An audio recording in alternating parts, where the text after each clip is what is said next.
उत्तर प्रदेश के हाथरस का फुलरई गांव और वहां पे एक बाबा का सत्संग का आयोजन किया गया।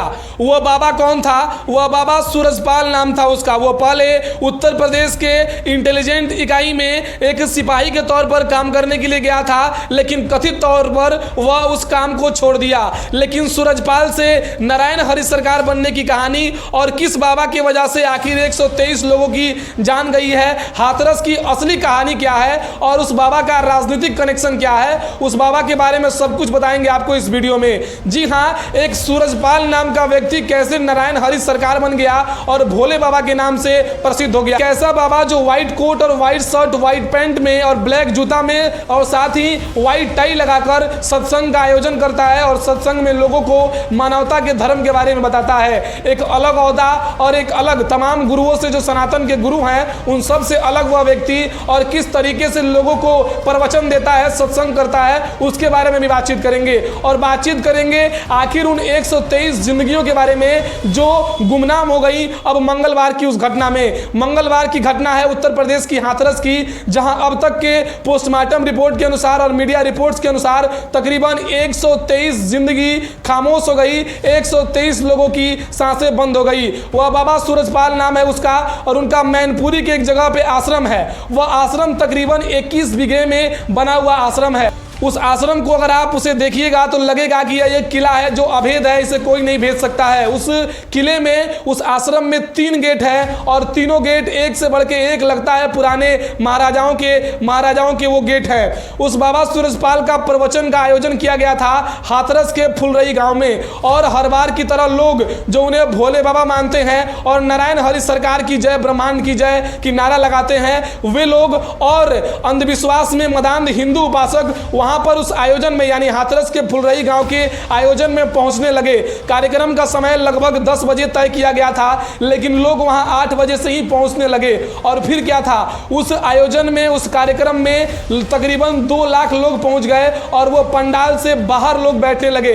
और चूंकि वहां बारिश हुई थी तो हल्की हल्की वहां पे फिसलन थी और मिट्टी भीगी हुई थी। हाथरस के उस कार्यक्रम में बाबा सूरजपाल उर्फ नारायण हरि सरकार का उस कार्यक्रम में पहुंचने का समय था 10 बजे। लोग पंडाल में उनका इंतजार कर रहे थे। 8 बजे से लोग पंडाल में प्रवेश करना शुरू कर दिए थे। तकरीबन 2 लाख से अधिक संख्या में भीड़ बताई जा रही है मीडिया रिपोर्ट्स के अनुसार। और बाबा का वहां पहुंचने का समय 10 बजे था, बावजूद इसके कि बाबा मैनपुरी से हाथरस का डिस्टेंस 80 किलोमीटर का कवर करने के बाद 12:30 बजे के आसपास अपने पंडाल में पहुंचते हैं। बाबा पंडाल में पहुंचते हैं और नारायण हरि सरकार की जय, ब्रह्मांड की जय का नारा लगने लगता है। हमेशा की तरह बाबा सफेद कोट पैंट और सफेद टाई के साथ रहते हैं और बगल में उनकी पत्नी रहती हैं जो हमेशा उनके कार्यक्रम में उनके बगल में कुर्सी पर बैठी रहती हैं। और फिर बाबा का सत्संग चलता है, लोग उनको सुनते हैं। जब बाबा सूरजपाल उर्फ नारायण हरि सरकार वहां से सत्संग के बाद जाने लगे तो मंच के बगल में उनकी गाड़ी को लाया गया और वो गाड़ी में बैठने के दौरान ही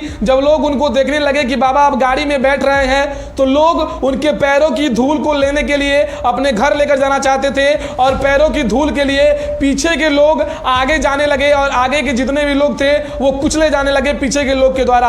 यानी पीछे जो संख्या खड़ी थी, जो पीछे संख्या पंडाल में खड़ी थी, वह आगे बढ़ने लगी सिर्फ बाबा के पैरों को, धूल को लेने के लिए। और जो आगे थे वो कुचले जाने लगे और लोगों की वहां पे मृत्यु होनी शुरू हो गई। उसमें ज्यादातर महिलाएं, जो पोस्टमार्टम रिपोर्ट हुई है उसमें पोस्टमार्टम में जो डॉक्टर की लीड टीम रही है उस टीम के अनुसार और उस डॉक्टर के अनुसार वहां पे ज्यादातर जो संख्या है मौत की वो महिलाओं की हुई है। की वजह से जब महिलाएं एक बार गिर गई उसके बाद उनको उठा नहीं गया और लगातार उनके ऊपर एक जनसंख्या चढ़ती गई और महिलाएं दम तोड़ती गई और जो लोग नीचे गिर गए फिर दोबारा उठ नहीं गए। उस भीड़ में, उस सत्संग के दौरान हुए इस हादसे में तकरीबन 123 लोगों की अब तक मृत्यु की स्पष्टीकरण किया गया है मीडिया रिपोर्ट्स के अनुसार।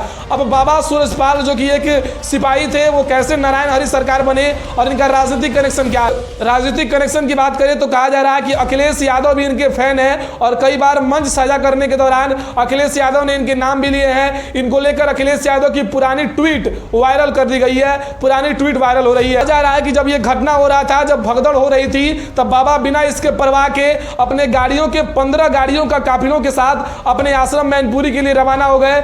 बावजूद उसके कि उनके सत्संग के दौरान लोगों की जान जा रही थी, लोग कुचले जा रहे थे, उसमें भगदड़ चल रही थी, लेकिन इसका थोड़ा सा भी असर बाबा पे नहीं पड़ा। बाबा अपने 15 गाड़ियों के काफिलों के साथ मैनपुरी अपने आश्रम के लिए रवाना हो गए। मैनपुरी आश्रम पहुंचते पहुंचते बाबा के तीनों गेट, आश्रम के तीनों गेट बंद कर दिए गए और कहा यह भी जा रहा है कि एक डीएसपी उनके आश्रम के अंदर गए और आश्रम से बाहर निकलने के बाद तकरीबन 1 घंटे के बाद कहने लगे कि इस आश्रम में बाबा नहीं है। लेकिन अगले सुबह मीडिया के अनुसार और मीडिया में चल रही बातों के अनुसार अगले सुबह भारतीय जनता पार्टी के झंडा तले 6 गाड़ियां जा रही थी, जिसमें एक गाड़ी के ऊपर भारतीय जनता पार्टी का झंडा लगा था और ऐसे आसार लगाए जा रहे हैं दैनिक भास्कर की रिपोर्ट के अनुसार कि इस गाड़ी में बाबा हो सकते हैं। और ऐसे सूरजपाल सिंह के ऊपर अभी तक एफआईआर नहीं हुई है। एफआईआर हुई है तो सिर्फ आयोजन करने वालों के ऊपर कि उनके ऊपर संगीन अपराध और सार्वजनिक मर्डर इत्यादि को लेकर जितनी भी धाराएं बन सकती हैं सभी बनी है और उनके ऊपर ही ऐसे एफआईआर हुए हैं। अब प्रश्न ये उठता है कि किस तरीके का अंधविश्वास कि एक सूरजपाल